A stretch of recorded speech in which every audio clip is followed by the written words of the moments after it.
Good morning दोस्तों, कैसे हैं आप सब। उम्मीद है कि बहुत अच्छे ही होंगे और अपनी पढ़ाई को लेके सब कोई सीरियस होंगे। आज की क्लास में हम लोग बात करेंगे मध्यकालीन भारत। और मध्यकालीन भारत में हम लोग सबसे पहले आपको कुछ बातें बता दें कि इनसे पहले जो क्लासेस हुई थी वो हम लोग पढ़े थे कुतुबुद्दीन ऐबक के बारे में। और जहां तक की बात है आज की क्लास में तो हम लोग पढ़ेंगे किसके बारे में, इल्तुतमिश के बारे में बात करेंगे। लेकिन इल्तुतमिश कौन है ये बात सबसे पहले हम लोग समझते हैं। इल्तुतमिश की अगर बात करेंगे तो इल्तुतमिश किसका, कुतुबुद्दीन ऐबक का ये गुलाम था। और गुलाम के साथ साथ हम लोग जानते हैं ये इसके दामाद भी था। कुतुबुद्दीन ऐबक का गुलाम और दामाद हम लोग कह सकते हैं किसको, इल्तुतमिश को था। और बेसिकली आज हम लोग की क्लास में बात ही होगी किसका, इल्तुतमिश के बारे में बात होगी। और इल्तुतमिश की शासनकाल 1211 से लेकर 1236 ईस्वी तक की बात करेंगे आज हम लोग कुतुबुद्दीन ऐबक के गुलाम इल्तुतमिश की। तो जहां तक की बात होगी ये तो बात हम लोग को समझ में आ गया कि इल्तुतमिश किसका होगा, कुतुबुद्दीन ऐबक का गुलाम होगा और दामाद होगा। लेकिन इनसे पहले एक पॉइंट को हम लोग क्लियर कर ले कि क्लियर करने से पहले हम लोग ये बात समझ लेते हैं कि कुतुबुद्दीन ऐबक को इतिहास में एक नाम दिया गया है कि गुलामों का गुलाम।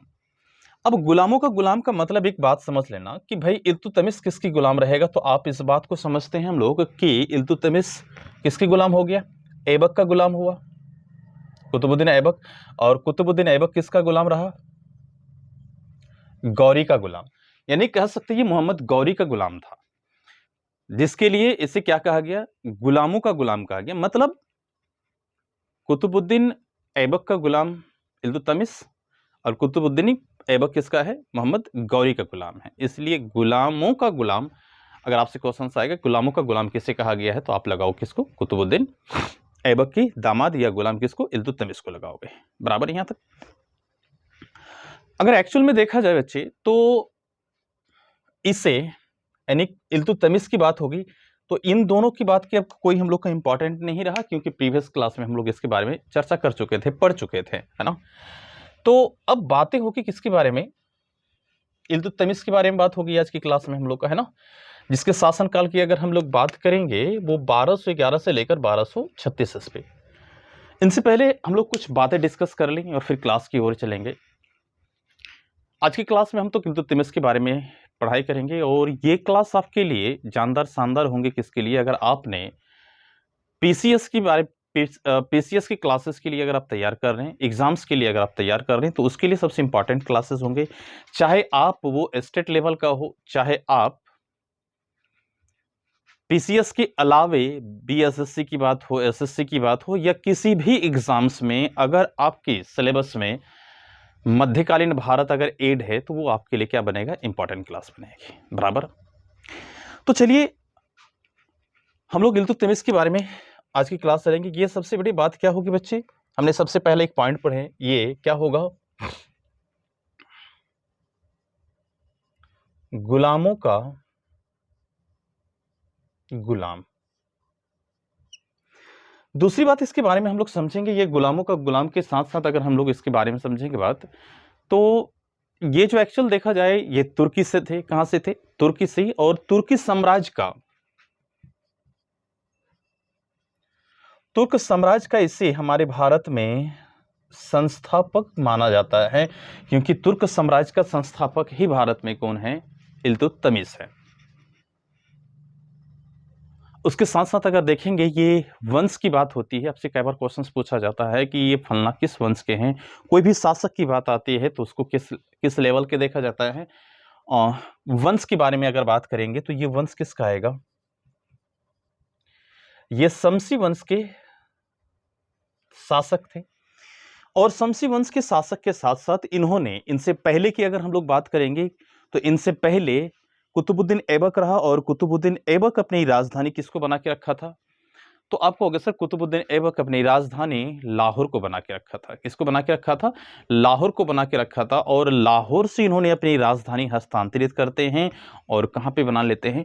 दिल्ली बनाते हैं। इनसे पहले की अगर बात करेंगे तो राजधानी जो था, कैपिटल पहले कहां था?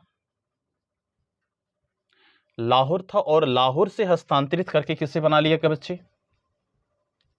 ये अपनी राजधानी किसको बना लेते हैं? दिल्ली को बना लेते हैं। यानी कुतुबुद्दीन ऐबक के बाद जो राजधानी इन्होंने चेंज किया तो किसको बनाया? तो आपको ये सर चेंज करने के बाद दिल्ली को अपनी राजधानी बना लेते हैं। किसने बनाया? इल्तुतमिश ने राजधानी बनाई। इनसे पहले की बात कर लें कि हम लोग जब महमूद गजनबी की बात करेंगे तो महमूद गजनबी ने अपने आप को क्या धारण किया था? गाजी की उपाधि धारण किया था। और गाजी के साथ साथ इन्होंने अपने आप को क्या कहा था? सुल्तान कहा था। यानी गाजी और सुल्तान की उपाधि धारण करने वाला कौन था? सबसे पहले की अगर बात करेंगे तो महमूद गजनबी था। लेकिन वो अपने आप को कहा था, इसे कोई प्रमाणित नहीं है, इसे कोई कानूनन रूप से नहीं मिला था। लेकिन कानूनन रूप की तौर से अगर देखा जाए तो हम लोग समझेंगे कि सबसे पहले दिल्ली का सुल्तान बना। और इसे किससे मिला था? तो आपको होगा सर गाजी से इसे उपाधि मिला था। किस चीज का? सुल्तान का। तो गाजी से इसको उपाधि मिला था। सुल्तान का किसको मिला? इल्तुतमिश को मिला। और ये दिल्ली का सबसे पहला सुल्तान हुआ।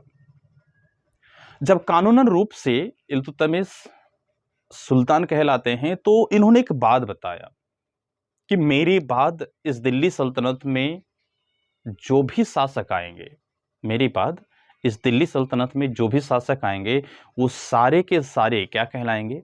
सुल्तान कहलाएंगे। इसलिए हम लोग पढ़ेंगे सबसे पहला सुल्तान कौन होगा? इल्तुतमिश, जो कानूनन तौर पर एक खलीफा से उपाधि मिलती है सुल्तान का। और दूसरी बात हम लोग ये समझेंगे सबसे अंतिम सुल्तान के बारे में अगर हम लोग बात करेंगे वो कौन होगा? तो आपको होगा सर अंतिम सुल्तान जो होगा वो इब्राहिम लोधी होगा। बराबर। इसके साथ साथ अगर हम लोग बात करेंगे बच्चे गुलामों का गुलाम के साथ साथ इसी के शासन काल में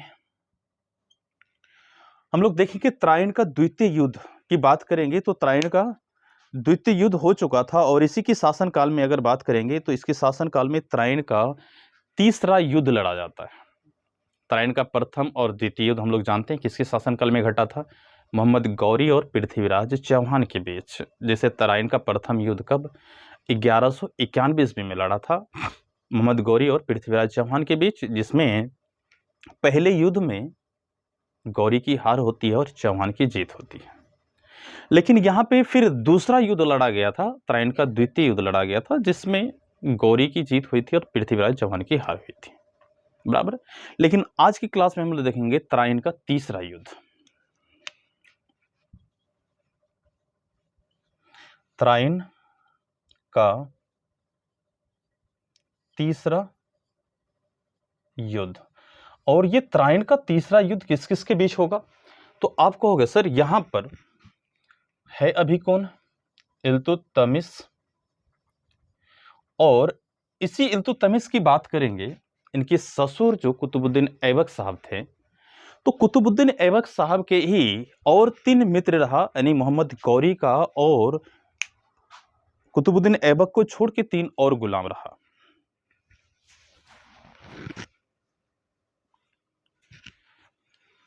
तो 3 गुलाम में हम लोग बात करेंगे किसके बारे में? एक कुबाचा था और एक यल्दुज थे और यल्दुज के साथ साथ बख्तियार खिलजी और कुतुबुद्दीन ऐबक। लेकिन त्रायण का तीसरा युद्ध कुतुबुद्दीन ऐबक के मृत्यु के बाद जो लड़ा गया वो किसके साथ? इल्तुतमिश के साथ लड़ा गया। और यहां पर जो लड़ा जाएगा वो यल्दुज लड़ा गया। कौन? यल्दुज के बीच। तो त्रायण का तीसरा युद्ध कब लड़ा जाएगा? तो आपको होगा सर 1215 ईस्वी की अगर हम लोग बात करेंगे तो 1215 ईस्वी में त्रायण का तीसरा युद्ध लड़ा जाता है यल्दुज और इल्तुतमिश के बीच, जिसमें हम लोग देखेंगे कि इल्तुतमिश की जीत होती है और यल्दुज की क्या होती है? हार होती है। इल्तुतमिश की जीत और यल्दुज की हार होती है। इसी के शासन काल की अगर हम लोग बात करेंगे दोस्त एक बहुत इंपॉर्टेंट घटना घटी है जो हम लोग जानते हैं 1221 की घटना। किसकी घटना घटेंगे? 1221 की घटना घटा है। और ये 1221 की घटना क्या होगा यहाँ पे, तो आप कहोगे सर मंगोल का आक्रमण। तो मंगोल का आक्रमण कब करते हैं भाई? 1221 ईस्वी में। और मंगोल का ही एक शासक, अगर आप लोग देखे होंगे बचपन में एक मूवी देखे होंगे, कौन सा, गब्बर सिंह, है ना। तो उस गब्बर सिंह में बच्चे को कैसे सुलाया जाता था, यूं कह रहे थे बच्चे को, बेटा सो जाओ नहीं तो गब्बर सिंह आ जाएंगे। कौन आ जाएंगे? सो जाओ नहीं तो गब्बर सिंह आ जाएंगे। तो गब्बर सिंह आने का मतलब क्या कह रहे थे बच्चे, कि गब्बर सिंह क्या रहा, उसमें डाकू रहा, वो डाकू का रोल निभाया। तो यहां पर अगर देखा जाए तो सेम मंगोलों के साथ यही घटना घट रही थी कि खूंखार शासक ही रहेगा कौन? मंगोलों के शासक, जिसका नाम रहेगा चंगेज खां।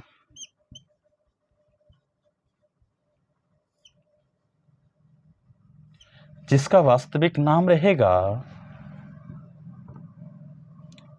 तैमूर। तो ये मंगोलों के आक्रमण होते, सबसे पहले आक्रमण होते हमारे दिल्ली में। और वो कौन आक्रमण करते हैं, तो आप कहोगे सर मंगोलों का शासक एक था जिसका नाम था चंगेज खां। और चंगेज खां हमारे भारत पर आक्रमण करते हैं। कब करते हैं? 1221 ईस्वी में। अब हम लोग की बात होती है कि कोई ना कोई शासक अगर हमारे भारत में आक्रमण किया है तो उसके पीछे कुछ ना कुछ रीजंस हुई होगी, बराबर। तो क्या आखिर रीजन था कि हमारे भारत में मंगोलों का आक्रमण होता है?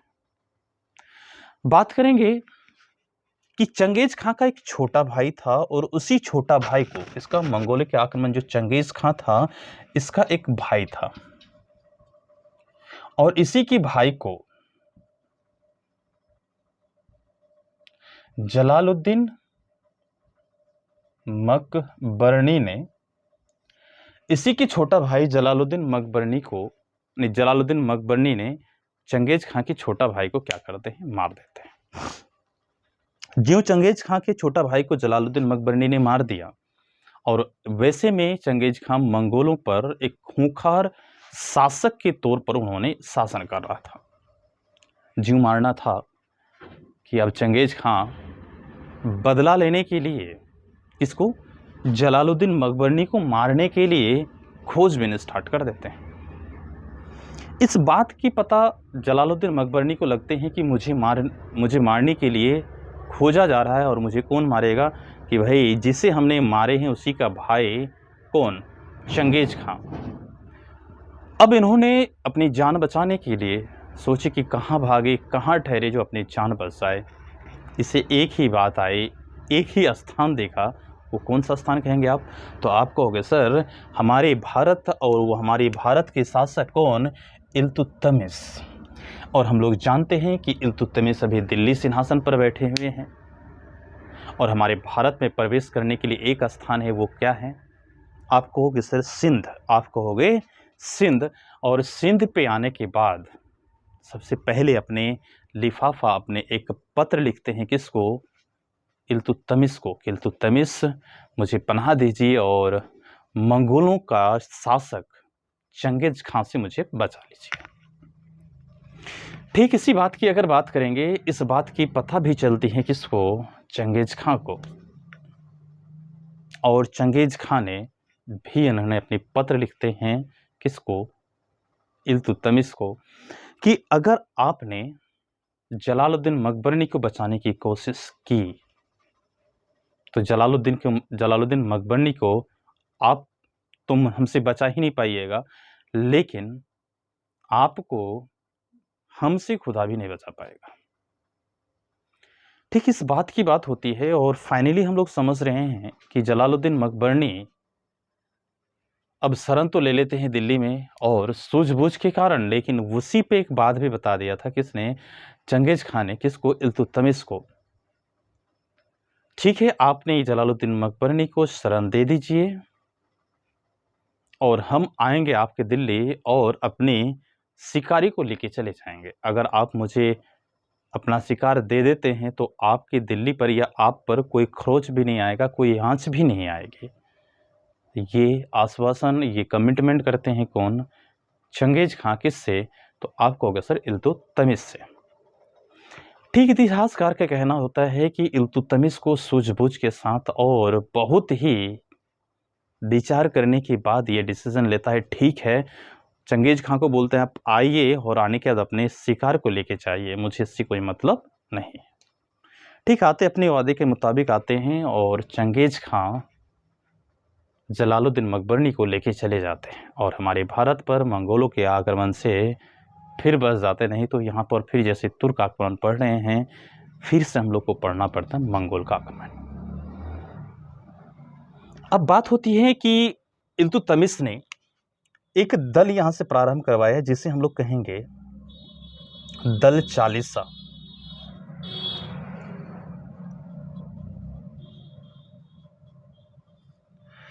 यानी दल चालीसा में क्या था?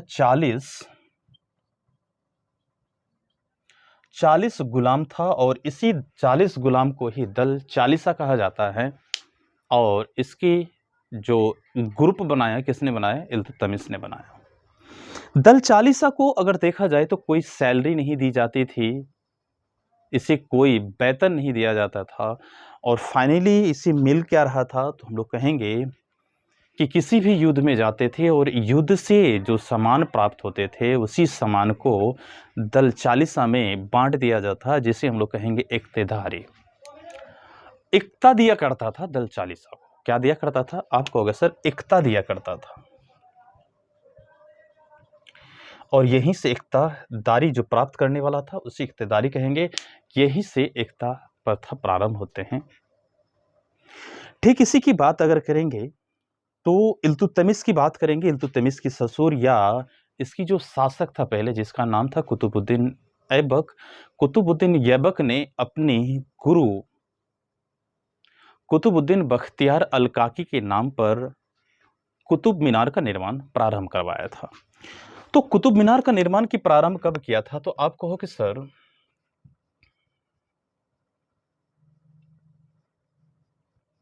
कुतुब मीनार का निर्माण 1199 ईस्वी में किसने प्रारंभ किया था? तो आप कहोगे कुतुबुद्दीन ऐबक ने।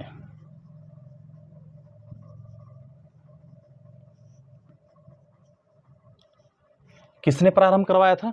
कुतुबुद्दीन ऐबक ने। तो कुतुबुद्दीन ऐबक ने जब ये कुतुब मीनार का निर्माण प्रारंभ करवाया था तो किसके लिए? अभी हमने बात करा कि कुतुबुद्दीन ऐबक के अपने गुरु कुतुबुद्दीन बख्तियार अल काकी के नाम पर। ठीक, 1199 ईस्वी में कुतुब मीनार का निर्माण प्रारंभ करते हैं और इसे 1229 ईस्वी में आके फाइनली कुतुब मीनार का निर्माण को पूरा करते हैं। कौन पूरा करा? तो आपको होगा सर इल्तुतमिश ने कुतुब मीनार को पूरा मुकम्मल करते हैं। यानी आप कहोगे कि 1199 में डॉलर था नींव और 1229 ईस्वी में आके कंप्लीट कर रहे हैं। तो कुल मिलाकर अगर देखा जाए तो कुतुब मीनार का निर्माण को पूरा करने में 30 वर्ष लग गया था।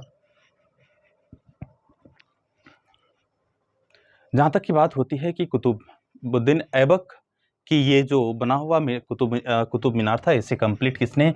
इल्तुतमिश ने किया और 30 साल में कंप्लीट होते हैं। और इल्तुतमिश के 4 पुत्र के बारे में अगर हम लोग बात करेंगे तो आप कहोगे सर इल्तुतमिश के कितने पुत्र रहेंगे? तो आप कहोगे सर इसके 4 पुत्र और 1 पुत्री है। 4 पुत्र और 1 पुत्री थी। और हम लोग जानते इतिहास सबसे प्रसिद्ध ही रहेगा इल्तुतमिश की पुत्री, जिसका नाम सभी की ज़बान पर है। अगर आपने इतिहास पढ़े हैं या किसी कॉम्पिटिशन्स के एग्जाम्स के लिए अगर आप तैयार किए हैं तो इसकी पुत्री के नाम सभी की ज़बान पे होगी,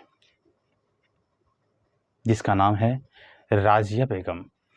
लेकिन अभी तक शासिका नहीं बनी है, इसीलिए इसके नाम हम लोग राजिया सुल्तान नहीं कहेंगे। तो बेसिकली इसके नाम अभी हम लोग किसके नाम से जानेंगे? राजिया बेगम के नाम से जानेंगे। तो एक पुत्री की नाम इसकी रहेगी क्या? राजिया बेगम। तो राजिया बेगम रहेगी, और राजिया बेगम की अगर हम लोग बात करेंगे तो हम लोग नेक्स्ट क्लास में राजिया बेगम की बात करेंगे। इनसे पहले अगर हम लोग बात कर लिया जाए तो फाइनली हम लोग जानते हैं कि इल्तुतमिश की जीवित रहने के समय ही इनके 4 पुत्रों में से मतलब युद्ध में भेजा जाता है कि जाओ आप लोग युद्ध करके आओ। 4 पुत्र में कहीं युद्ध में भेजते हैं और इसको युद्ध से असफलता प्राप्त होते हैं किसके, इल्तुतमिश के पुत्रों को। और इसी बात से फिर राजिया जाती है और इस युद्ध को जीत के आते हैं। और युद्ध जीत के आने के बाद इल्तुतमिश ने दिल्ली की जनताओं के सामने अनाउंसमेंट कर देती हैं कि मेरे बाद जो दिल्ली की इस गद्दी की हकदार होगी या दिल्ली का जो शासिका बनेगी वो मेरी पुत्री राजिया सुल्ताना बनेगी। और फाइनली हम लोग समझते हैं कि राजिया आगे चलकर देखेंगे कि ये शासिका बन पाती है या बनती है तो कितनी कठिनाइयों के साथ बनती है, क्या क्या उसके साथ घटना घटती है, वो आगे की बात करेंगे। फिलहाल हम लोग इल्तुतमिश की बात करेंगे और इल्तुतमिश की मृत्यु 1236 ईस्वी में, इल्तुतमिश की मृत्यु की बात करेंगे 1236 ईस्वी में इसकी मृत्यु हो जाते हैं। और मृत्यु होने के बाद इल्तुतमिश को दिल्ली में ही दफना दिया जाता है। और आप कहोगे सर दिल्ली में इसको कहाँ दफना दिया जाता है, तो कुतुब मीनार के परिसर में ही इल्तुतमिश को दफना दिया जाता है। तो बात करेंगे बेसिकली, आप चाहोगे तो इसकी स्क्रीनशॉट भी ले सकते हो। तो बेसिकली हम लोग बात करेंगे इसी के साथ इल्तुतमिश की शासनकाल खेल खत्म होती हैं। और अगला शासक देखेंगे इसका किसके बारे में, राजिया सुल्ताना के बारे में हम लोग बात करेंगे नेक्स्ट क्लास में। नेक्स्ट पार्ट की अगर हम लोग बात करेंगे तो नेक्स्ट पार्ट में हम लोग लेके आएंगे राजिया सुल्ताना के बारे में। और राजिया सुल्ताना जानते हैं हम लोग कौन रहेगी, दिल्ली की एकमात्र मुस्लिम और प्रथम महिला शासिका रहेगी। और इसी के बारे में हम लोग नेक्स्ट पार्ट में देखेंगे। फिलहाल आज के लिए हम लोग यहीं तक रखेंगे। Have a nice day, wonderful day. आप लोग क्लास अगर अच्छे लग रहे हैं तो भाई और फ्रेंड के साथ में शेयर कीजिए, लाइक कमेंट करते रहिए। और अगर नए हैं इस चैनल में तो भूलें क्या, subscribe must. Bye bye, have a nice day.